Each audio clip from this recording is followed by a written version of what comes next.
Welcome to episode 6 of the Paradox PT podcast, where we discuss all things physical therapy, rehabilitation, and clinical practice. Today, I'm speaking with Felix Umana. Felix is a physical therapist and strength and conditioning specialist who's been in practice for about 15 years. He's the founder and co-owner of Umana Health, which is a multidisciplinary healthcare clinic in Etobicoke, and is also the clinic where I've been fortunate enough to work out of over my first year and a half of practice. Felix is a wealth of knowledge on both the clinical and business side of things when it comes to physical therapy.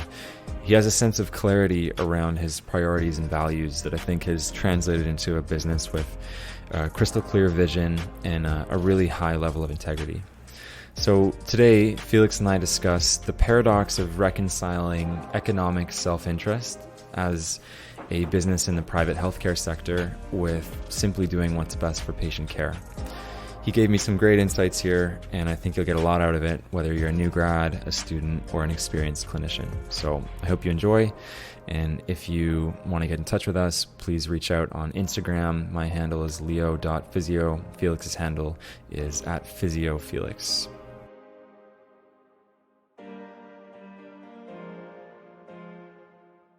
All right, Felix, thanks for coming on the podcast. Thanks for having me. What I wanted to chat about today was an idea that you brought forward as a topic, which I thought was really interesting. Thinking a little bit bigger picture than the debates that we often see on social media these days, which is, often gets into the nuances of like sets and rep schemes and, what are the mechanisms by which manual therapy works, and like people really argue about these details.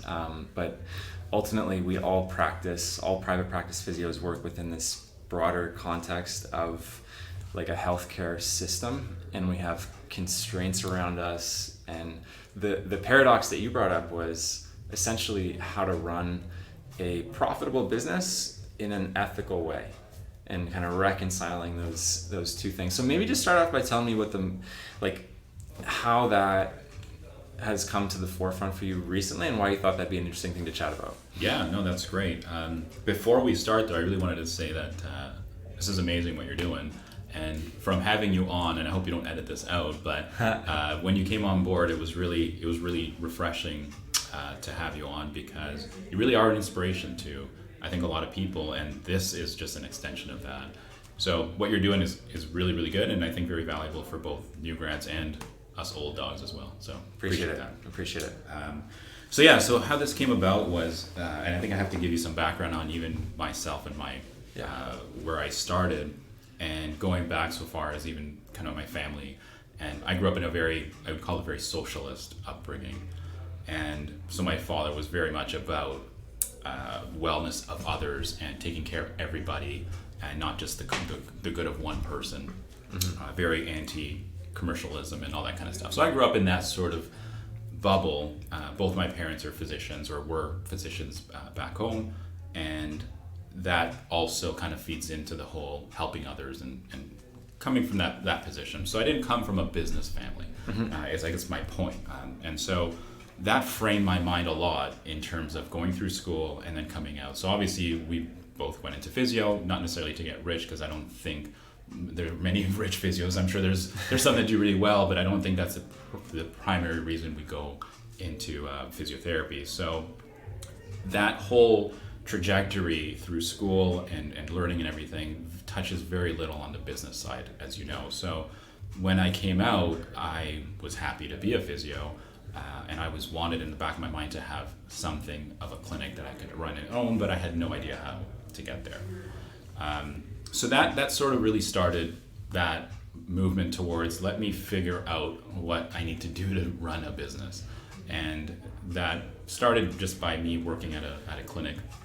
And the business model there was very much business oriented, money, numbers, that kind of practice, which to me was the only way to do it. I didn't have any other experience. So I thought, okay, I guess the goal here is to build and extract as much as you can out of every patient. And that was the metric, and that was sort of the bar that they set and where you would want to hit. And of course it comes with financial reward. So on one end, you're trying to be a pleaser and you want to do what's expected, but also you get financially compensated. So now you have two driving factors pushing you in that direction. But I'll say that I think it wasn't as fulfilling at the end of the day. I knew in the back of my mind, there has to be another way here, because you can tell when patients start to feel like they're being monetized, and I didn't like that feeling. And that maybe came from, again, my background of not wanting to discuss money or not really wanting to build a lot of people. And so that's kind of where the journey started, where that seed was planted that maybe there's another way, and I wasn't really sure how to get there. I still don't. I don't think, like I said, I hope your listeners aren't looking for an answer today, because I don't think I have one, but at least we can explore. Maybe there are other people that are smarter and more experienced that might have this figured out, and hopefully that creates that conversation. So how long did you work in that initial context, like in that first job? So I worked as an employee or contractor for just under 3 years. And then I had the opportunity to start my own practice with a partner, a business partner, under the same model though. So very, very similar. No real change in me creating something different, other than I had a little bit more flexibility at that time to try and introduce some ideas, but I was very much still under that same business model. And how much, like, just to get into the specifics, like how many patients was that clinic seeing, like, say, per practitioner? What was the expectation per day? Yeah, and that's interesting, because I think what the reason when the model worked was because of the use of PTAs. Right. And that makes really a lot of economic sense, because if you just have one physio and 3 or 4 PTAs, well, now you can bill a physio rate and just pay an assistant to do it. And while I think there was some benefit to that model, that there's really great PTAs and kins that I've worked with, amazing, many of which actually ended up going on to physio school. So I think there's definitely value in that.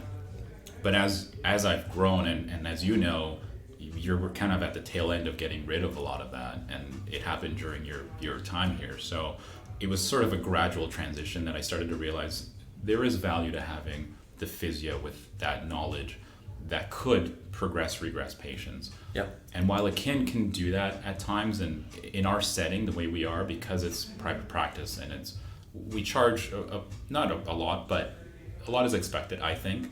And to bill someone a full rate for having someone with slightly less experience started to really feel less appropriate. Yeah, and then I guess just ethically, like, there's a bit of can be a slippery slope where it's hard to provide the adequate supervision to progress and regress and reassess.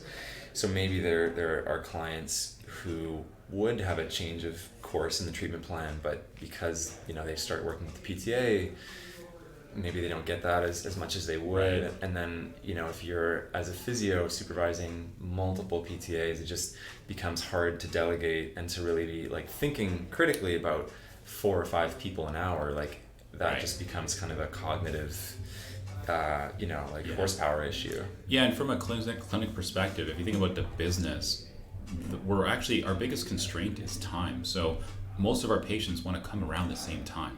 Yeah. And so if you only have a one slot at 5 p.m. with one physio, that's a problem for a clinic.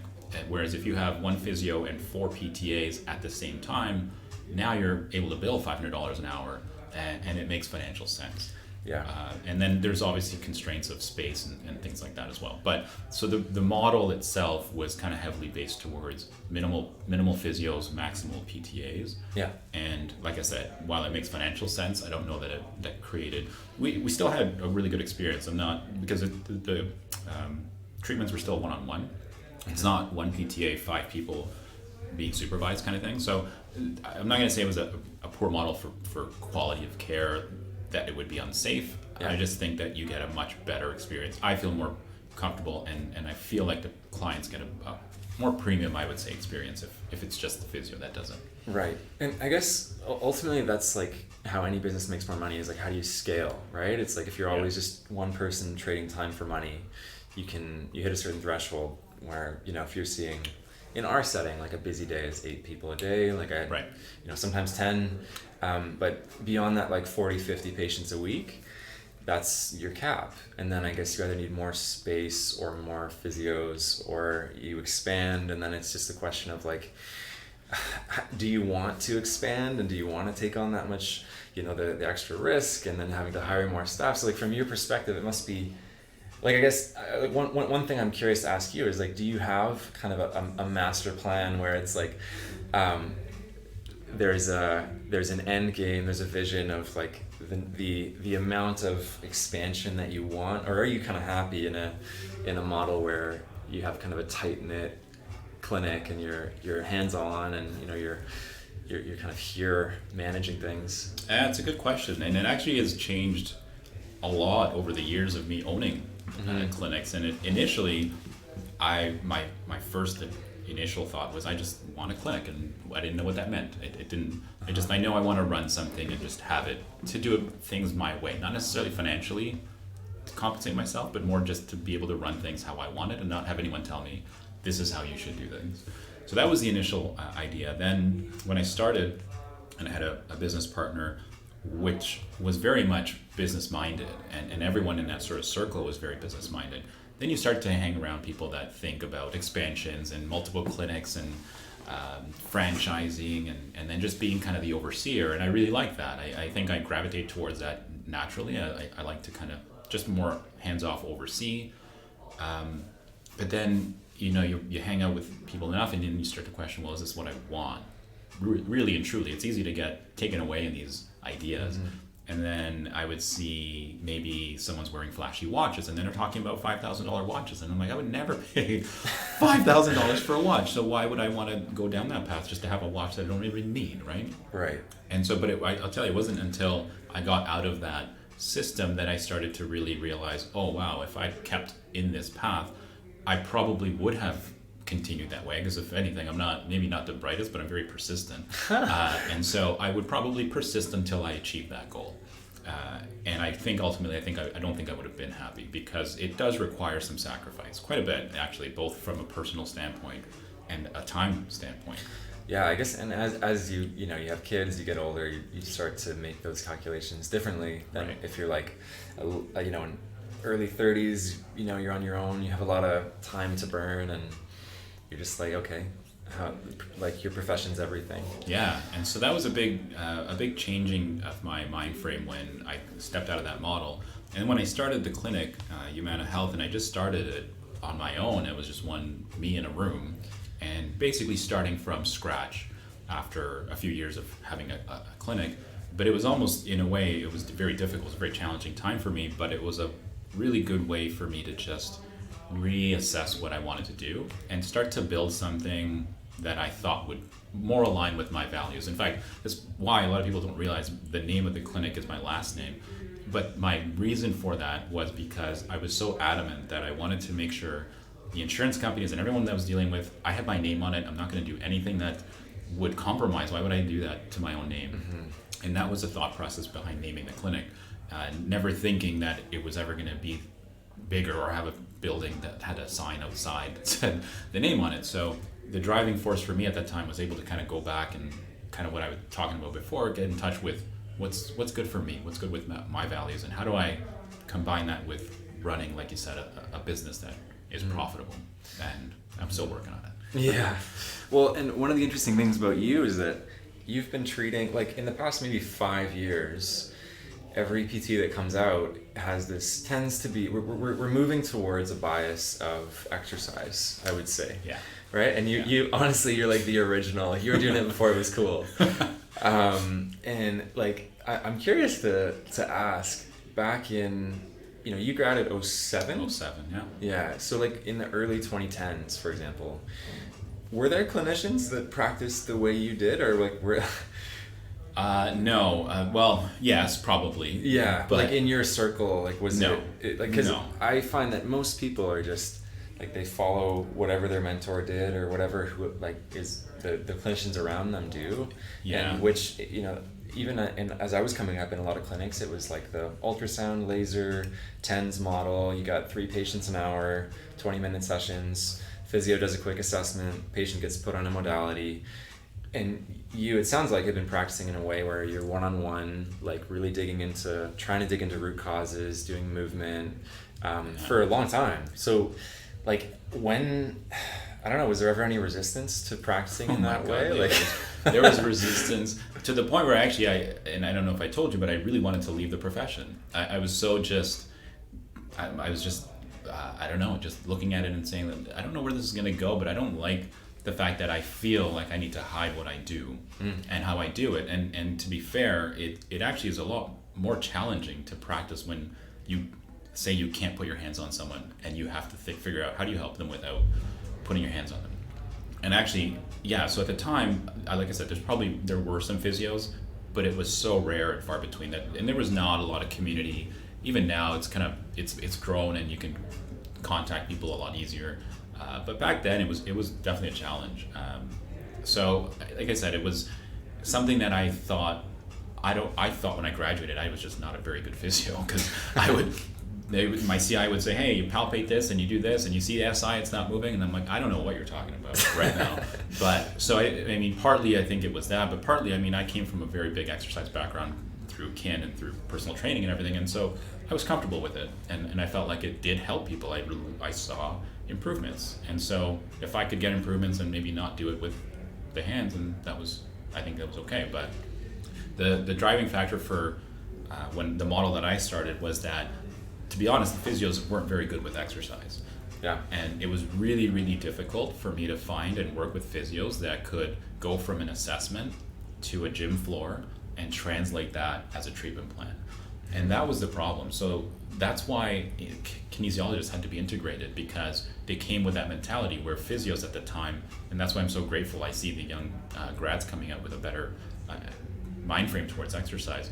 But you would see physios and they had no idea how to go from a resistance tubing to anything beyond that. It was very challenging, and it's not their fault. We weren't really taught that. A lot of it is just learned if you read books or follow different people and that kind of thing. So that was the challenge. As I was developing the model, it was hard to find physios that would actually be okay with that model. Yeah.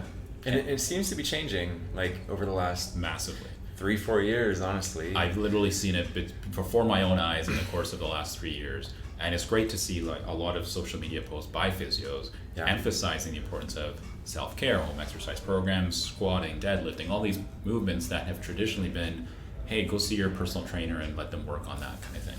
Now, okay, a couple of things that come to mind there are issues that arise. The first thing is that a lot of clinics in the States, for example, that have these big strength conditioning facilities, I'm thinking like Healthy Baller, like Teddy Willsey, and like Champion PTP with like Mike Reinhold and those guys. Yeah. They're cash based. They don't take insurance. Yeah. And so they cater to people who can pay cash, and which is like 3% of the population, which I guess in those settings is enough to, fill their schedules, and they get that kind of athlete clientele. But here we're trying to do it in a way that doesn't alienate people that can't pay $200 an hour for a session. You know what I mean? Yeah. And so I guess, like, what's your take on the different funding models and how that plays into like an exercise-based practice? So I think to answer that, you almost have to go back to where physio was maybe 20 years ago. It's actually even before my time, believe it or not. There was a time before me that hard to believe. That OHIP was funding physio. Right. And so it was universal. And so when you went to school, you would come out and you would know that you have a meal ticket because people can just come see you, just like physicians, and just swipe your OHIP card and go on. And for somebody who, like I'm from BC, first of all, so we didn't have OHIP. Right. Tell me about like the structure of payment, like with OHIP. Was it did it pay well? No, so I mean, I don't know the specifics at the time because it was just before I graduated. Okay. But I'm sure it was no better than it is now. It's not a great funding model. Okay. It just funds everybody. So I don't think the quality of care was any better. I think you'd have to see probably like they do now, 30 to 50 patients a day in a clinic to just continuously just pay the bills. But I think in terms of a financial guarantee, it was quite the thing because you know that you're going to get funded. And that's a big barrier, like we're saying, that if you don't have funding, you're not going to go pay $150 an hour to a physio, or at least a lot of people won't. Yeah. And so that was helpful to the point where actually when they got rid of that, and so now you can still go to an OHIP clinic if you're under 18 or over 65, I think. The funding is very similar. They still have the same funding. It's just not very good care, right? Unfortunately, but that's just what it is. But when they got rid of it, people would be able to buy licenses. I don't know if anymore. I looked into this maybe 10 or 15 years ago. You could buy an OHIP license. So our clinic now could go off and buy a license from some other clinic for $250,000, and then you'd have access to that funding model if you wanted it. I don't know if they can do that anymore, but that was a thing before. You could actually, they don't make any more licenses. You just kind of have so there was like a finite amount of OHIP clinics. Correct. And you had to pay to be in that, correct, in that category. So that was kind of the original. So to kind of understand the funding, you have to figure out, okay, well, that's the profession kind of started in that way, which meant that as physios, you never had to worry about learning business in school. Why would they ever teach that? Doesn't make sense, right? You would just kind of... You just bill it. You just bill it. Yeah. And so when that went away, it sort of started that transition. And it takes a while. Schools don't change right away, obviously. So it takes decades sometimes for curriculums to catch up. And now we're at a point where funding continues to be cut from all different workplaces and employers, right? There used to be quite a few, for example, unlimited physio plans that people would literally, you could go to physio as much as you wanted and it'd all be covered. Right. Big corporations had that, and seems like every few years, every time they renegotiate contracts, they just keep cutting these benefits. Obviously, they want to save money, but it also creates less people having access to what we do. And so now we're at a point where a lot of that's getting cut, and now we're kind of looking at, well, is there an option to do cash basis or cash practice that is accessible to everybody? And I think that's the question that I don't know that there's an answer to just yet, because obviously there are people that can pay, but how much of Canada or the population could actually afford that? Because I know that I don't think I could go see a physio 3 times a week for 6 weeks, which if I got hurt, that's what it would probably be, right? Yeah, 100%. And it creates a real issue. Like, one thing I wanted to get your take on, when a lot of the big box clinics in Toronto were interviewing my classmates as they were coming out of school, one of the interview questions was always, okay, here's a generic injury, hip flexor strain, calf strain, what's the treatment plan? And then you'd have to say, well, okay, based on tissue healing principles and what the patient wants to get back to, twice a week for 2 weeks, and then once a week for the next 6 weeks, whatever it is, right? Yeah. And then they would ask, okay, so that patient is paying out of pocket and they don't have insurance. Does the treatment plan change? And almost everybody, to a person in my class, their intuition was that, well, in reality, you'd have, like, if they can't pay, you have to try to do certain things differently. Yeah. Maybe put a bit more time into educating them about home stuff. But that was always the wrong answer. In the interview, it's like, the treatment plan is the treatment plan is the treatment plan. But in my head, the contextual factors around the patient's finances, they do impact their ability to rehab. And so, I'm just curious what your thought is on that.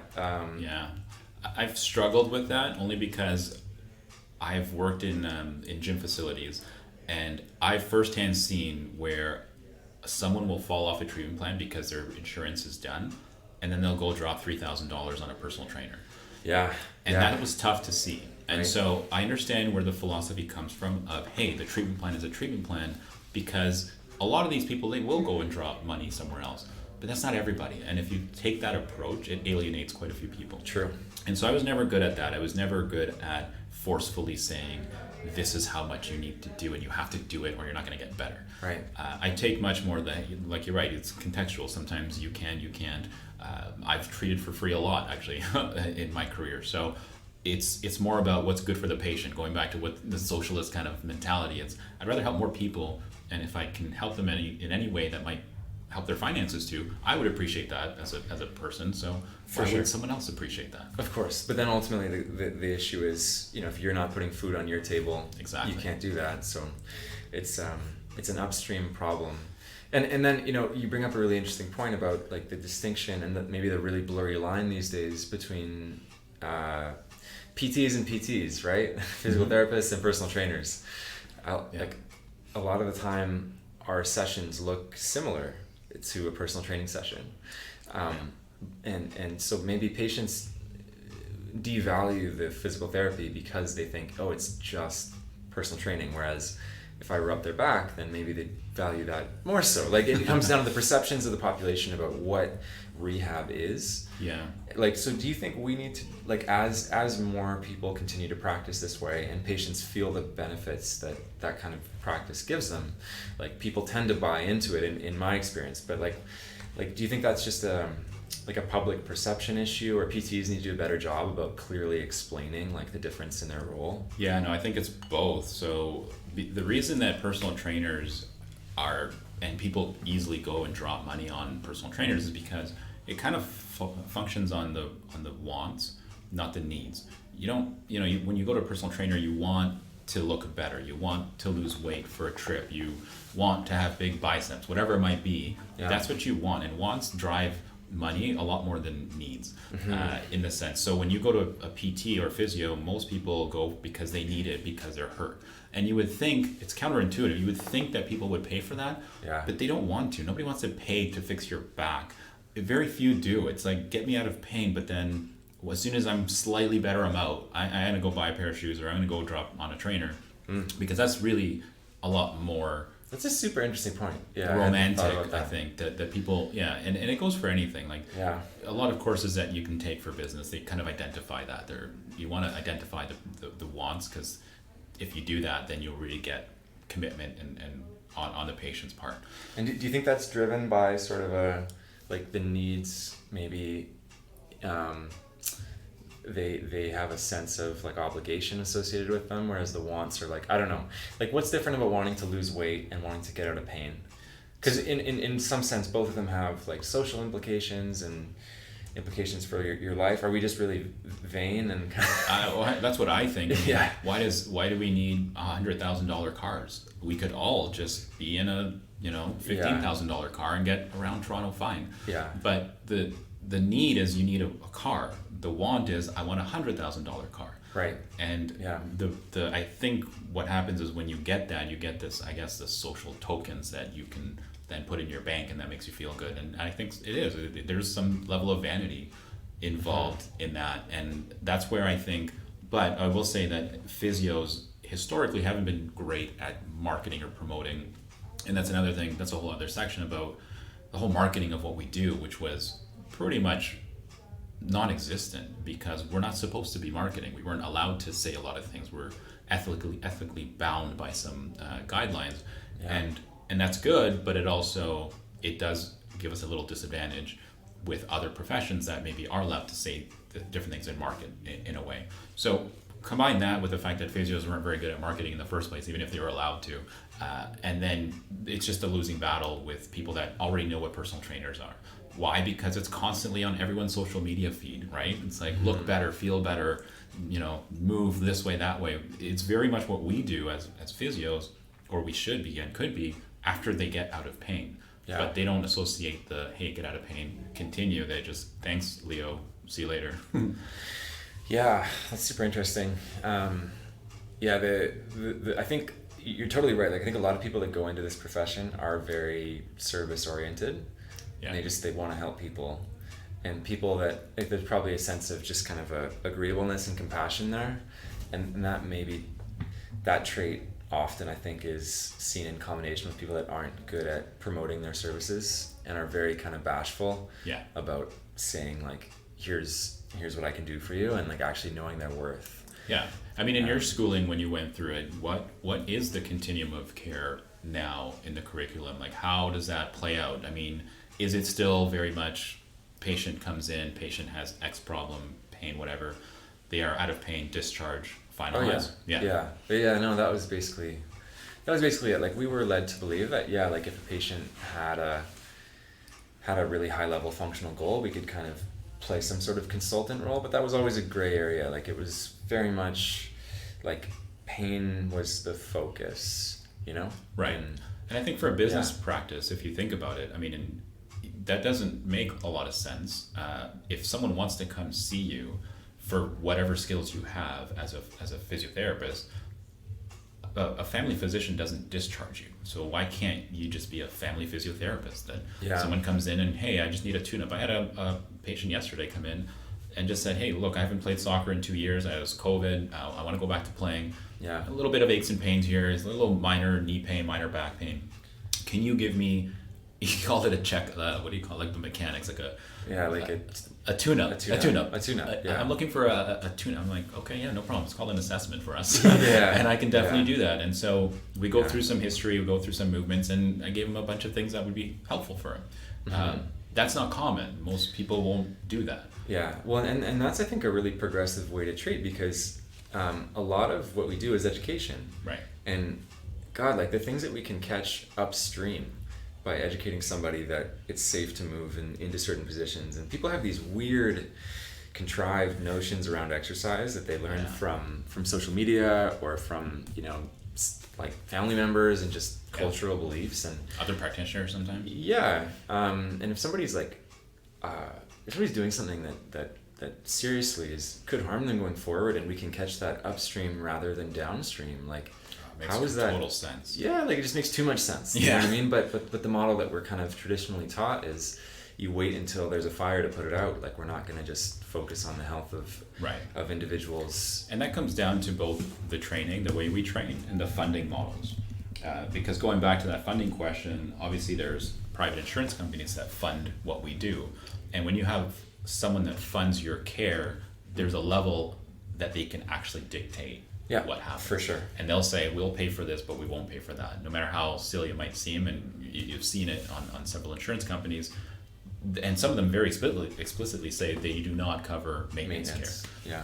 And it sounds kind of silly, right? Like, even cars need maintenance. Why would you not want to maintain your body? Yeah. And that's still considered health. So kind of bizarre in that sense, but that's, and I will be honest, I think some plans are changing as well, in the sense that they are being a little more liberal, and then some employers are saying, here's a wellness fund, which is amazing, right? Here's a wellness fund that you can use at your discretion. Yeah. Versus saying, here's your insurance coverage, you only get $250 for physio, only $250 for chiro, oh, and there's a copay, oh, and we only pay 80%. What's the point of that? Just give someone $100 and say, go do what you want for the $100. But they've made it very challenging for people to use their benefits. And they continue to do so because, well, they don't want to pay, right? So that's another challenge as you're running a business, is how do you navigate all these different funding models that they have and still maintain good quality care ethically, but also respect kind of payers, whatever their rules are. Yeah, and it's something that we've talked about, like it's something I've come up against with WorkSafe claims, where beyond a certain rule, like once you're out of the program of care, it's $26 a session, right? Yeah. Which is like, so okay, like I could make more like waiting tables. Yeah. That's right. And so I went to school for 6 years, you know what I mean? But patient comes in, I haven't had the, it needs to be an all or nothing policy. You have to either decide as a clinic, we're not going to serve that population, or you decide that you are. And I will say some of those cases have been the most rewarding that I've had, because these are people that really have concrete goals, and like it's interesting how like on social media we often we kind of elevate these practices where they're optimizing things for athletes, but like people that need help don't have money. Like this is the paradox, right? Is that the people that need care the most are the least likely to have the funding for it. 100%. And so it's like you are balancing that with wanting to make a half decent income yourself. Right. And then you got to make decisions on how to do that. And it's tough, man. It is, and that's why. So with the workers' comp, we do accept it. We don't necessarily advertise that we do it, but if someone walks in, I haven't either had the heart to say no, you can't. Yeah. We don't take that insurance, because you're right. Most of these people are repetitive strain injuries from factory workers or people that are doing very physically demanding jobs. Yeah. And how do you turn someone like that away? That sounds like not something that we went to school for. We're here to treat and treat everyone. So, but you're right. What if we had 10 of those a day? And now you can't fit in your private pay clients and things like that. And just the paperwork. Like I know at clinics that do a lot of that, they typically have admin support who like get all the paperwork ready, and then the physio just writes the impression. Whereas on our end, it's like, okay, I gotta do the Form 8, and I gotta do the plan of care, and I gotta do the FAF, and then sometimes if you have a busy day, like your charting starts to fall behind, and God, like it's hard enough just treating private clients. But then you have, I got to call the adjuster. And then you get a couple of those clients that stack back to back. And it makes you want to just throw it all out together. But I guess at the end of the day, like the one thing I always remind myself is that we're in the service industry. You know what I mean? Like I always, it's easy to kind of get a bit self-focused, but ultimately you didn't get in this job to get really rich. Right. You know, there would have been other ways to do that. Right. Yeah, and that's kind of my point as well. But I'll say that the administrative stuff, there are clinics that are very efficient at paperwork, and because when you specialize in that, then you would have a dedicated administrator that would just take care of all of that. Totally. And then the practitioner would just do the treatments in that. And like I said, so that would be a typical sort of high volume MVA clinic or workers' comp clinic. And they do well financially. It's not that you don't, it's just that you see a lot of clients. Yeah. And for us, and so it's another sort of, another topic that you can discuss is sort of the billing model that we use. And so we're always one-on-one. I know that, so if we wanted to increase our revenue, an easy way would just be shorten time with patients. So then you can see 3 an hour instead of 2. Yeah, of course. I just can't wrap my head around a 20-minute session with a client. It just seems way too short. Yeah. And that's pretty common maybe now, so maybe less so, but it was really common to have 20 minutes. Or some physios, like you mentioned earlier, you just go see the client 10 minutes, pass off to PTA, off to the next 10 minutes. I really feel 30 minutes is minimum with a client, given the intake process, the home explanation of what they should do at home kind of thing. So that's another aspect that, we could easily just generate more revenue. But then, maybe Leo gets burned out by Thursday or Wednesday because now you're seeing 15, 16 patients a day. Yeah. I don't know how people do that. Or I guess like the quality of care suffers. Like it's either, like because sometimes honestly with a client, like it takes, I'll spend 10 minutes going over a squat with them. Do you know what I mean? Like if you have the time, like you can really get these light bulb moments where they're like, I feel that, I get it. Yeah. And then we can really reiterate, what were the key points today? Like where are we at? Clear plan. And then maybe I've got time to spend some time brainstorming about other, but like when it's so constrained in time, like I've seen people argue that like you can provide the same quality of care with like 15, 20 minutes. I personally haven't experienced that. Yeah, I don't buy it. There are some clients that might be very straightforward. For sure. Yeah. That you can just say, I had a client today that it was just standard hip flexor strength. You overdid it, and 15, 20 minutes would have been more than enough. But that's very rare, right, for our population.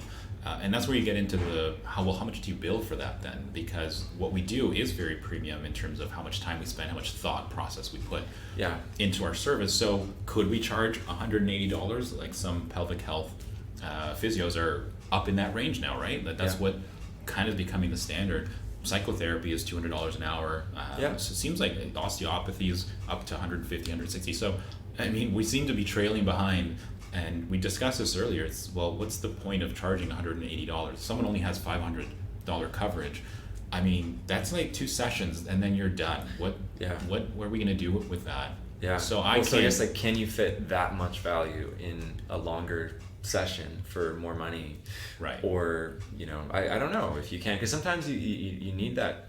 It's not just like seeing somebody for 70 minutes one day might not actually be better than 60 or 45, but maybe getting a pattern over a few weeks. But if you only charge $200 for your sessions, and that's your, like, hey, this is what we charge, maybe you don't get to see them on different days, and you know what I mean? Like there's a benefit to being able to carry somebody over a month. Yeah. Oh, I agree. Like weekly, to just get a sense of like, okay, what pattern am I actually seeing here? Yeah. And I don't think it's feasible with a model that, like if most insurance companies are $500 to $800 a month, like you're running out of that on session 2 or 3, on the low end. And then I think at that point, your patient fall off when insurance is over is really high. It's really high. To keep them on board goes back to that. Hey, do they have a want that's strong enough for them to continue to pay that amount? And if it's $200 a session, that want's going to be pretty big. Yeah. Right. Yeah. So that's the problem that we have. And as a business, I mean, we do okay because I think we don't focus on that as much, and we focus on quality of care and word of mouth referrals. And everyone that comes in does really feel like they're being taken care of, I think, by all our practitioners, because from top down, it's not what's your patient visit average. How many times did you see this patient? Why did they fall off at this point? If they fell off, my assumption is that my practitioners either discharged them and they did the right thing, or they just don't have the funding. And it's not that we did anything wrong. And by clawing them and keeping them at the clinic, that's not necessarily going to improve outcomes in any way. I feel like our fall-off rate's very good because we're very transparent. It's amazing. Our patient retention, I think, is somewhere 90% or some really high number. So we don't lose patients that way. And I think by doing it the other way, it's scary for both a practitioner, like a new grad, to come in and be like, hey, you're going to see patients 5 times, or you're not doing very well. Yeah, it's funny. My sister, I don't know if I told you this story. She had a little injury recently, and this was about 6 months ago. She went to see a physio. Everything was going really, really well. Good assessment, and then right towards the end, the physio sat her down and was like, "So we're gonna book in for twice a week for the next 6 weeks, and then we'll reassess from there." And Julia was like, "Excuse me? Like, I know what's going on here. You gave me exercises. I have a full gym at home. I'm trained in this stuff. Like, I don't need to see you twice a week for 6 weeks. It's a muscle issue. I don't need hands on. Like, do you know what I mean? Yeah. And completely burnt that bridge, right? Like, I think she may have gone back. I didn't follow up with her, but she was like, when I spoke with her initially, she was like appalled at the fact that it was like this upsell, basically. Yeah. And like I think it's fair if somebody, say, has like an ACL tear or like some work post-surgical where like for sure, like this is what like legitimately we can predict the treatment plan is going to be, but over treatment in the service of just hitting targets that your clinic owner or your boss has set, I think patients can smell that kind of like away. Desperation. Yeah. And it's not a good look. Like, no. Yeah. And it actually is very apparent. And then now, because of social media and the way you can post things, it's so bad for your business if that one client feels like they basically just got taken advantage of. Yeah. And that was very common. Honestly, before, there'd be clinics that would just find out all your insurance coverage and figure out, well, how much can we get you to see in one day? It's like you got to see this person and this person, and the patient's confused. They're like, I just came for physio. Why do I have to do this, that? Yeah. And they come in with one problem and leave with 5. Yeah. And the reason that worked for a while and maybe still does is because you can just really get a lot of revenue from that one person. Right. And so you lose one, but you gain a lot because you've just built 5 different services. Yeah. Almost going back to the whole product thing. So another really big business, I guess, source of revenue is products. Yeah. And we don't do a ton of products here. I think we do maybe 5 orthotics a year, maybe. Mm-hmm. It's just not, and again, it's something I've struggled with my whole career, is that I know that there's not that much difference between an orthotic that's custom made and one that's off the shelf. Yeah, I know. So I can't personally recommend someone, hey, if this was out of pocket, are you going to pay $500 for this? I wouldn't. Yeah. So that's another item or issue, is that, well, to be ethically, we can't make that recommendation that this is really good for you. Yeah. And there's research to prove it. Yeah. So. Well, and I guess we were talking about this the other day, like that I think is what defines our role as a profession. Right. As opposed to just somebody who sells running shoes or does personal training, is that like we have an obligation to put the patient's health over our profit motive. Right. And it's just like, period. You know what I mean? Yeah. Like, and if you find yourself, it's like, leaning towards your economic self-interest when you're making decisions for patients, like you got to look at other factors that you can tweak, because I think that's just something that's a line you can't really cross, and I really appreciate that about the way that you've your style of practice has infused all the other practitioners here, is there's no pressure to do a certain a certain treatment plan with every patient, and it just feels very like I can just literally look at the patient, what do they need, and that's the plan. Like, and it's just it's so freeing, because and that's the way it should be. It's hard, because I know when I started, I would never consider seeing someone once and then discharging. It was just, I would feel like a very big failure, because that's how I was indoctrinated. You have to get the follow-up, even if they don't really need it. Right. If they just needed some reassurance. Right. Whereas now, if I see someone, it's, great, you're fine, or here's what you got to do. Are you good with self-directed? Awesome, go off. Or I've gotten a lot different in the last few years of just you don't necessarily have to do a every other day follow-up or even every other week. It could be come see me in a month or 6 weeks, because that's how long it'll take to see some changes. Well, and do you know what? Like, I've had some patients recently where from the get-go, like one that comes to mind is femoral acetabular impingement patient, which, as we know, like it's not a quick fix, right? Right. And I kind of laid the expectations early. Like, we're going to be working here probably for a few months. So we're going to spend our time really narrowing down exactly what you're doing on your own, because they didn't have a ton of insurance. Yeah. And I've been able to carry out like a 5-month treatment plan with them. Whereas I feel like if I burned through it in the interest of just hitting a certain billing target early, I would have lost the patient. And bottom line is I wouldn't have been able to carry them through the plan of care. And now I've built a relationship where, honestly, if their insurance runs out, we're so bought in that I'm pretty confident they would just keep coming. That's the difference. So that's the difference with this model, is that you create that basically connection, right? Mm-hmm. Where you can follow someone and be their physio forever, versus this is my acute injury, 6 weeks later, see you later kind of thing.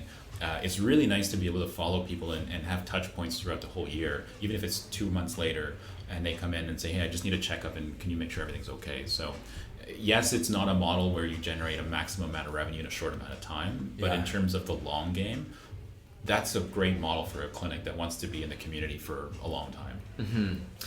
Mm-hmm. So switching gears a little bit, I was curious to ask you about like alternate income streams for a clinic. Like, if we're thinking we can only bill X amount ethically without crossing boundaries that we don't want to cross, like there are a lot of people doing things online, like selling kind of programs, like for example, a company like E3 Rehab. Like, I don't know if you follow those guys, Sam Spinelli, Mark Sertica. They have these programs where it's like, knee resilience for $90. Yeah. And then that's a product that they can sell to, like, You're already smirking.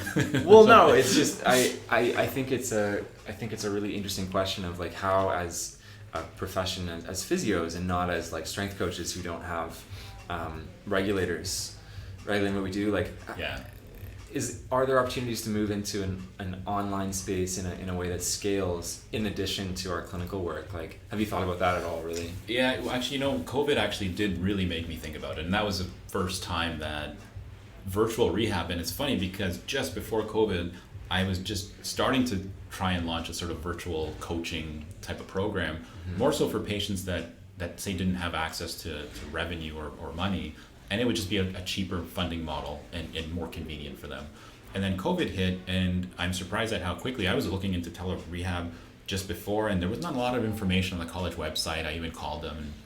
And then it's amazing how much more resources there are now, 2 years later, than there were before, and how accessible it is that even our own EMR system, you can do direct virtual tele-rehab. So there are other ways to do it. I've never been a big fan of just these programs that here's how you fix your knee. Here's how you fix your back.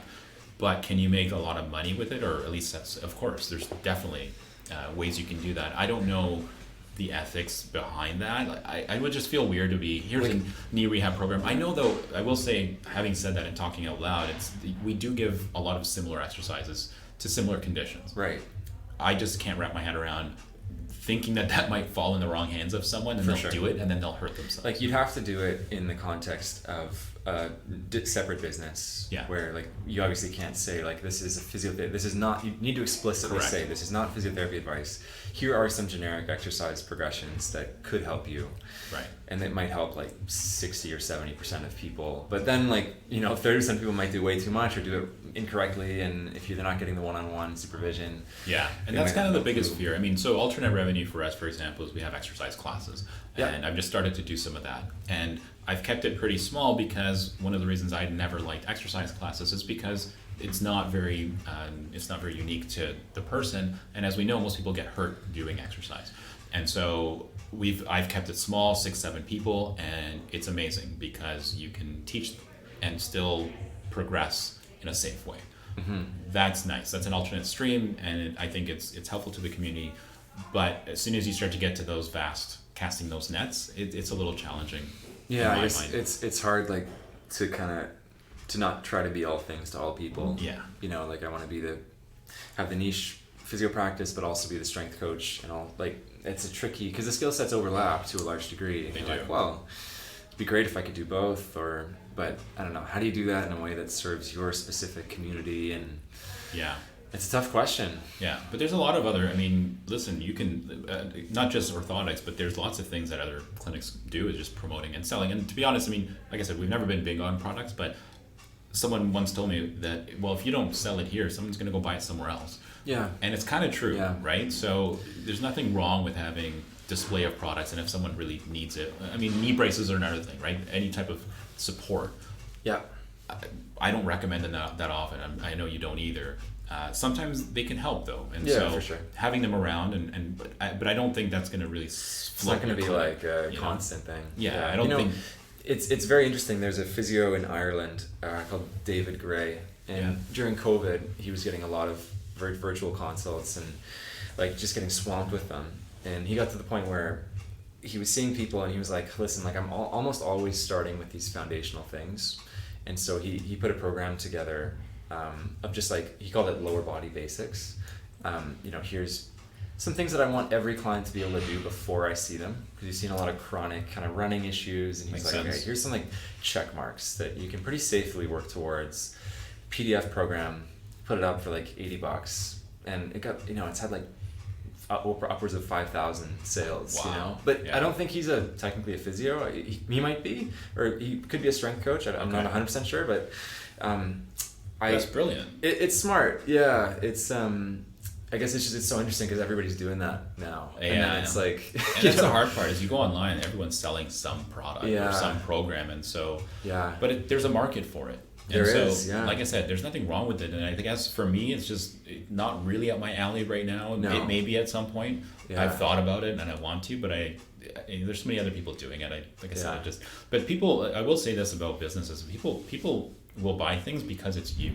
People will say, once your podcast goes global and you get marketing and everything, people will listen not because it's you, and people will come as patients and say, oh, you have a podcast, that's awesome, I want to listen to it. Right. So if you have a product that you put out and you put out a program, people would buy it just because it's you as well.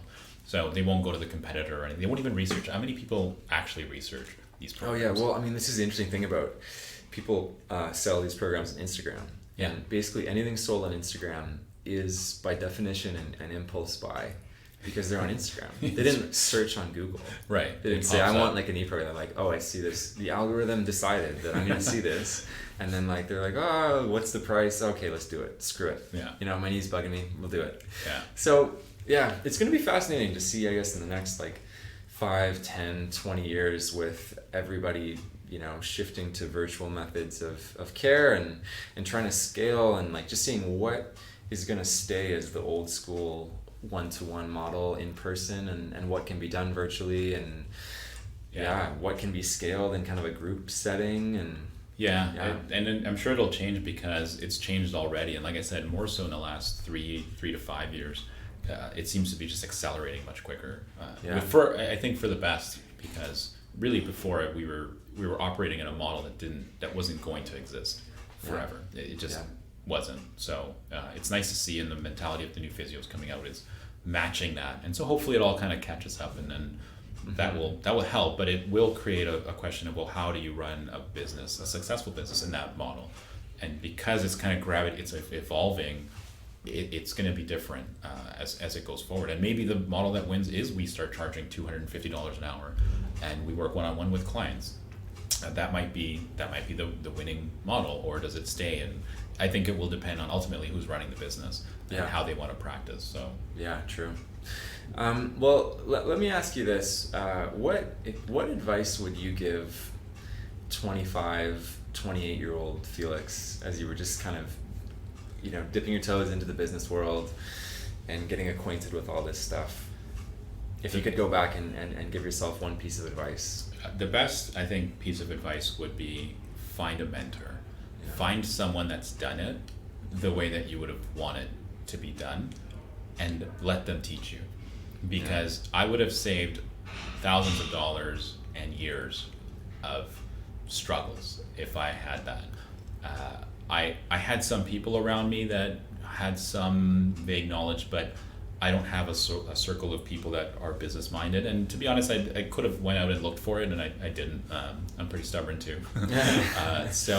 But I will say that if you're looking at running a business or starting something, just find someone that's done it and follow them. I ask for advice, hang out with them. That's what actually a lot of business people do, is that they'll go and be an intern somewhere for free, work for free. Yeah. Because knowledge is way more valuable. Like I said, I would have saved 3 years of my hard work by getting someone that told me, hey, you know what, maybe you shouldn't do that. That's probably not a good idea. Or maybe this is where you want to go based on what I'm feeling. I would have paid so much money I would have given a year free of volunteer work to have that advice. So you had to kind of learn those lessons along the way on your own. Yeah. So school of hard knocks. And I mean, I'm lucky because, to be honest, if I didn't have the support of my wife, who actually has a stable income, unlike my my hobby that I call a job, it would have been very challenging. Yeah. So definitely find someone. Yeah, fair enough. Any pieces of advice that you would give to a really motivated student who's just graduating PT school, who's like coming towards the end of their program, as they get just start getting into the profession? What would you tell them? I think that I think I got into the business side a little too quickly. Even though it was year 3, I feel like I didn't develop a lot of my physio skills early. And I would say, if that's your interest, and that was kind of mine in the beginning, is to let me be a good physio first. I thought 3 years was a little bit on the like soonish end. Yeah. I think 3 to 5 is a good time, as long as you got a lot of your courses in. But having said that, there are some physios that come out and they already have that business mindset, and that they're like, no, I'm going to open a clinic and that's what I'm going to do, and that's great. And there's nothing wrong with that. It just demands a lot of time. And when you're stuck now doing taxes and accounting and payroll and all this kind of stuff, it takes away from that ability to spend time reading journals and podcasts and all that stuff that really develop your skills, because it does get harder and harder to go back to that that learning phase. There's only so much time, and so I'd say, if you're somewhat interested, then just take your time. There's no rush. Find a mentor or whoever your boss is at work. Hey, can I shadow, or can I spend some time? I've always done that. If anyone wants to learn anything, I don't know why they would learn it from me, but I definitely want to share all that knowledge, because I know that was lacking for me, and I would want to help anyone. Yeah. Plus, not to mention, it's a small community, and why wouldn't you want to just help everyone get better? There shouldn't be any competition in that sense. But if you are business oriented, then my advice is find someone quick. Or very early on. I made it very clear to my bosses in the very beginning, my first job. I said, where can I go from here? That wasn't my question in the interview. It was like, I want to know, can I grow? I don't want to be a physio forever doing this in this room.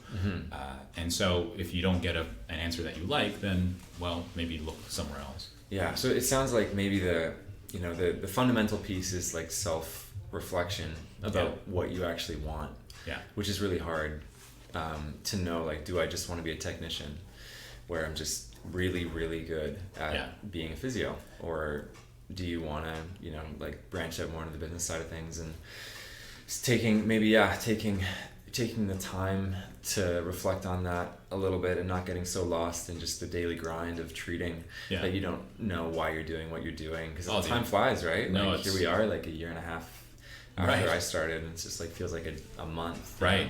And I'll say, I mean, the amount of times I've wanted to quit would probably be shocking enough that you wouldn't want to get into business in the first place. So, because I think by nature I'm a technician, and I really enjoy it. I really do enjoy working with clients, and that sensation that you get when you get someone better, and they thank you, like truly a wholehearted thanks so much kind of thing. So that was probably my true calling.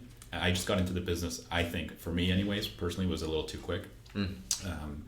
But that's just the learning lesson, right? And you may not be able to know that. Like, that self-reflection is difficult, because how do you know how you're going to feel if you don't actually do it? No, for sure. That's it. I mean, it's all hindsight. Right. It's all 2020 hindsight.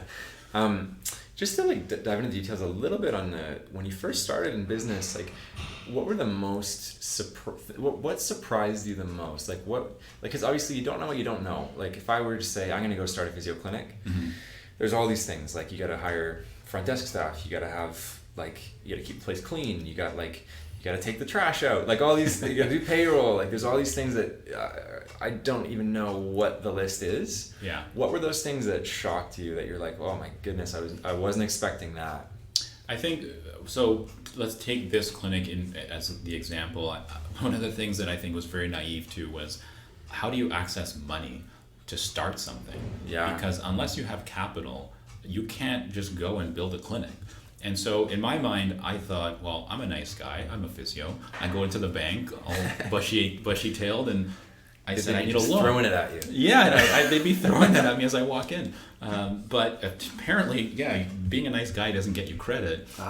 So it required a lot more on my part than I thought, in the sense of, I don't know, when I look at business people, I said, well, they just go to the bank and get a loan, and then you pay off the loan, right? Makes sense.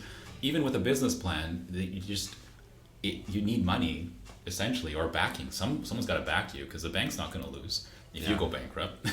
They always win, right? So that was a bit of a shock. And so I think that if you're looking to start something, you got to figure out, where's that capital coming from, and are you willing to put up your own capital to back your business? And that was a really big one for me from the get-go.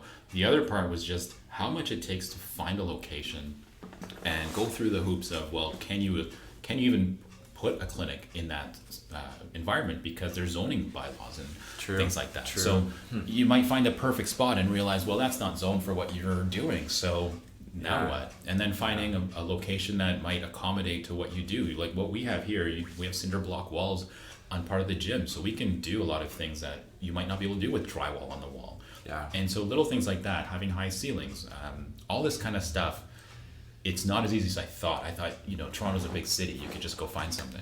Yeah. So there was that part.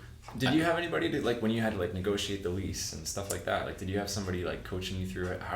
Well, I had a real estate agent, and they kind of coach you a little bit. Yeah. But it's like reading a different language initially. You go through these lease agreements, and there's words there that you don't understand what it means, and so there's a big learning curve to that if you've never been exposed to it. Right. And so that's where I talk about, hey, if you have someone that has done it, maybe if you have a friend or colleague or someone that, hey, look at this lease for me, do you mind taking a quick look? Mm-hmm. That's helpful, because if you're sitting there at 11 p.m. trying to read this after seeing 10 patients in a day, it's a lot. Now, were you treating full time as, like, at the other spot while you were kind of, like, getting everything in motion? Yeah. That must have been an insane time. It was. It was a really, really crazy time during that process of the build out and everything else. And there's a whole other story that goes with it, but I just have really good people around me. Like, honestly, I mean, even the staff at the time, we had to move some equipment and stuff, and they came and they just helped. Just like that, just for some pizzas. So it really does create, the environment was big for me, and that's one thing with business, is that I've always wanted to make it feel like I'm going home, because we spent so much time here. Why would you not make it want to feel like you're all family, friends, and hanging out together? And that was a big part of the learning curve as well, only because a lot of business courses, and I used to listen to a lot of podcasts, they always make the distinction, and there is a distinction in terms of hierarchy, but you never want it to seem that way, because it's just not a good fit. You want people to feel like they're respected and they're treated well for what they do, because ultimately the compensation is a big part of it as well, and that's also another struggle for business. How do you negotiate contracts with your staff, right? Mm-hmm. But it's just the whole process of it is going to be tailored to who you are as a person, is what I think. Most businesses, you walk in and you kind of can tell if it's business, or like it's an owner operator, or if it's just a corporation. A corporate chain. And I don't like that fit, and that's where I sort of deviated from the, maybe I don't want multiple clinics. Well, it's super interesting to see, was it Loblaws that bought, or some big, what was it? They bought LifeMark. Somebody acquired all the LifeMark clinics, like, in the past month. No, I thought LifeMark acquired a bunch of other clinics. No, was it PC, like President's Choice or something like that? Oh, I didn't even hear that. Yeah, I saw this on my Instagram. I haven't looked into it in detail, but it seems like in some areas things are only going to become more. Oh yeah, so I've heard of this for a couple of years now. The consolidation of a lot of these clinics, because especially from American money, they're coming up here and figuring out, hey, it's not quite developed yet. They're just trying to buy all the clinics out and then standardize things, and Yeah. it's going to be interesting to see what happens, because then you're competing against corporations. Yeah, and you as have- a boutique clinic, Yeah. it's going to be a challenge, but I think there's still going to be an appetite for it, because I think ultimately people now especially are looking more for that one-on-one local experience, and not that sterile corporate. There are people that go there, but I think what we have is unique. Yeah, and I guess there's inherent value in just doing things right. Even if you, That's right. if you, like your profit margins aren't, Yeah. the same as a big corporation. It's like, okay, you're helping your community, and you're doing it in a way that you can sleep at night. And Ultimately, I wish we could run this as a charity. That would be great. If I could find a place I could apply and say, hey, we're now a charity, that would be awesome. That would probably be one of my goals. Maybe I'll figure out how to do that. Yeah, you just win the lottery and then Yeah. get to go from there. I don't play. That's going to be hard. Cool. Well, that honestly is super interesting to get your take on things. Is there anything else that you wanted to kind of add to talking about, the business side of things, and any other thoughts? I think overall it's been a good experience if I take it as a whole, but if you look at the individual parts, it's a lot different than I thought it would be to run a business. I thought it was very glamorized, and I think a lot of people do make it that way, and that's why I got into it way too quickly, because I thought it was going to be glamorous. I just saw these clinic owners, and to be fair, a lot of them were chiropractors, and they would just be driving around fancy cars and suits and ties and everything, and I thought, wow, that's a cool lifestyle. I want to do that. Not realizing what it takes to do that, and what you would have to, there's a give and take. And so that's why I think there's true value to sitting down with people and hey, what's your experience? Mm-hmm. Like, and if they can be honest with you, because honestly, there's a lot of ways you can be like, well, this is the greatest experience of my life, and it's been successful from day one. And that may be the case, but it's often not. Well, I'm talking about like informed consent, in school, like a lot of people have the mindset of, I want to open a clinic right away. And like when you really talk to clinic owners like that I've spoken to around the city, where I've had placements, they all just describe it as this like horribly stressful experience, where like you go into it thinking like, I don't want to be a slave to my boss. I want my financial freedom and my time. Do you know what I mean? And it's like, well, immediately you go from working a 9 to 5 or an 8 to 4 to 24/7, 365. Do you know what I mean? Like, you just took a vacation for like when, I mean, when's the last, how much vacation have you taken over the past, few years? I was telling someone, actually, I've never taken a 2-week break consecutively. I think since I graduated, it just too much time to be away. And it's always going to be something. But I'll say, I mean, honestly, it is stressful when you're away. When you have a good team, it's not as bad. And it gets better as your business matures. It's better. True. But in infancy and kind of teenage years, it's a lot of work. Yeah. Well, it's so fascinating, right? Because a lot of people that are business minded, they read like 4-Hour Work Week by Tim Ferriss. Like I read that when I was an undergrad, and I was like, oh, okay, like that's the goal. And as over time, like my perspective really has shifted. It's interesting, that whole business guru social media space is like, how little value can I add and make money and scale? And it's like, I don't know, it's very attractive when you're a lazy like undergrad student, but like it's a fascinating paradox of obviously the more value you provide, it'd be great to be compensated in accordance with that. But we have these constraints, and we want to serve people that can't pay, and like it's a really tricky issue, man. But I think there's a way to do it. Like I said, I don't think I've quite figured it out just yet. I'm close. I haven't figured it out yet, but I think I do have a pretty good work-life balance. And I have 2 kids. They're turning 11 and 13, and so I've been doing this since actually my eldest was 2. Wow. And so it's been a decade of me trying to figure this out, and like I said, it's getting pretty close now after a decade. But I'm telling you, if I had a mentor, it probably would have been half the time that I would have figured this out. And then I could have springboarded off that and sort of worked towards developing my personal style. But it's overall it's a good thing. But when you look at the day-to-day, there's a lot of stress. Well, what I'm hearing is there's no cookie cutter way to go about it for each individual. Everybody's different, but if you can find a mentor to save you some save you some time and cash. Yeah, time and cash. That's it, eh? Yeah, definitely. And honestly though, but you can I'm excited to see other clinics as well, because you see different ways things are run. And I think it is important for our profession for more physios to own clinics.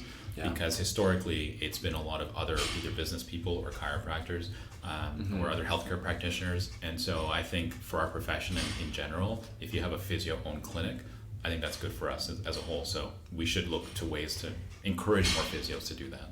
Agreed. Cool.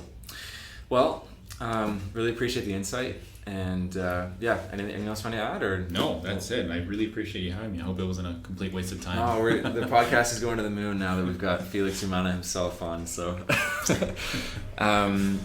thanks a lot, and we'll have to have you on to talk about some more clinical stuff next time. Sounds good. Okay.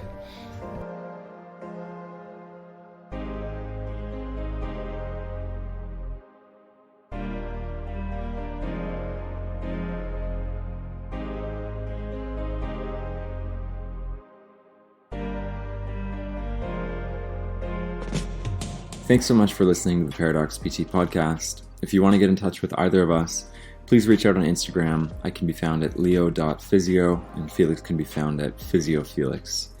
Thank you again for listening, and we'll see you on the next episode.